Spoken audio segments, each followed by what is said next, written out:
Okay, identifying sets of numbers. This will be part 2 of your 1.2 notes. And when we identify sets of numbers, we have a couple of sets that we want to talk about.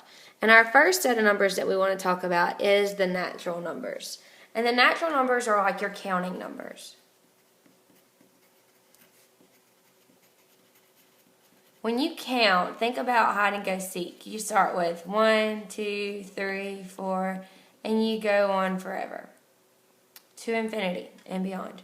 And then the whole numbers, the difference between the whole numbers and the counting numbers is it includes the number 0. So 0, 1, 2, 3, 4, and it keeps going forever. Now we get down here to the integers. And the integers also have the numbers from the whole numbers and also have the numbers from the natural numbers, but it also includes negative numbers.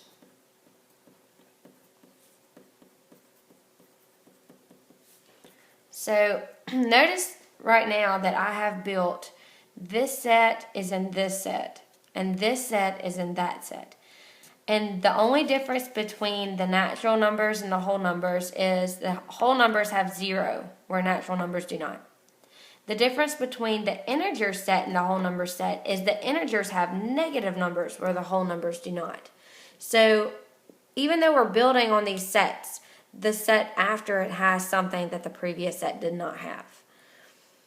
Now we get to rational numbers. And a rational number is a fraction. This actually could be written as a decimal because what do we know as 0.5? 0.5 is the same thing as 1/2. So we actually have a definition that says the set of all A over B such that A and B are integers and B is not equal to 0.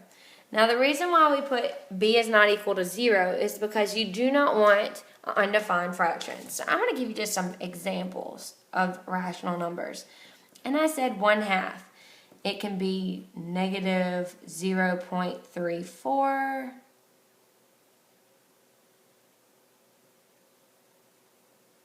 It can be, and I did not mean to write that out. I meant to write 3 over 4 or 0.75, which you know as negative 3/4. And think quarters. You know you have 3 quarters in a dollar. So I always like to think of quarters when I'm dealing with fractions that are in fourths or halves or something like that. So anything that is a repeating decimal that can be made into a fraction like 0.33333, or you can write it as 0.3 repeating. That's the same thing as 1/3. So rational numbers are fractions or decimals that can be written as fractions that either terminate. Notice that this decimal terminates. That means it stops, or repeats in blocks. Now, I like to call the next group the irrational group or the weirdo group because they don't build on anything. A lot of people think that the rational numbers don't build on anything, but can I write 4 over 2 as a whole number? Yes, that's 2. Can I write 10 over 5 as a whole number? Yes, that's 2 as well. So even though you can write all these numbers as fractions, some of these fractions actually can be reduced as whole numbers. So the rational group is still a part of our interwoven group that we have started from natural numbers to whole numbers to integers to rationals. I can write every natural number as a rational number. 0 over 1 is a whole number, that's 0. I can write 2 over 2, that's 1. I can write 3 over 1 as 3, 4 over 1 as 4. So everything that's in the rational numbers can be found in our integers, sometimes in our whole numbers, and so on. But they also have numbers that is not in the previous groups, like the 1/2 and the -3/4 and the 1/3. The numbers that stay as fractions will stay in the rationals. The irrational numbers, these do not go with any of its previous groups. These are strange numbers like square root of 3, pi, let's see, square root of 5. Any number or any square root that you cannot simplify to be a whole number, like the square root of 25, you can simplify to be 5. So that would not be an irrational number. An irrational number is a decimal that doesn't terminate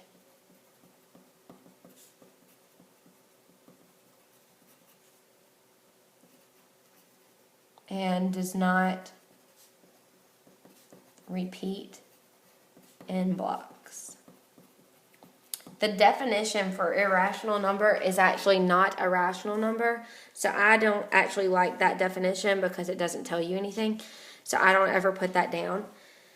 But that is the definition of irrational numbers. And you are going to be identifying different numbers and which sets they go into. But don't panic because this is not as hard as you may seem, or it may seem to be. So the last little set that we have here is real numbers. And every number that we discuss in this class is a real number. That means that if they ask you what sets does a certain number belong in, it will always belong in the set of real numbers. You don't even have to look to see what number it is because we will only discuss real numbers in this class. So even if it's a 0 or a -3 or a square root of 3 or whatever it is, it will always be a real number. So don't even blink. Just put real numbers as one of the sets and you will always get it right. If you leave real numbers off, it will count it wrong. So make sure that you understand that the first 4 are friends. The irrational group is no one's friends but real numbers, and then real numbers is everybody's friends. So this is how it builds on it, and again, with your homework, it's really not going to be that tough. If you do get hung up on your homework, let me know.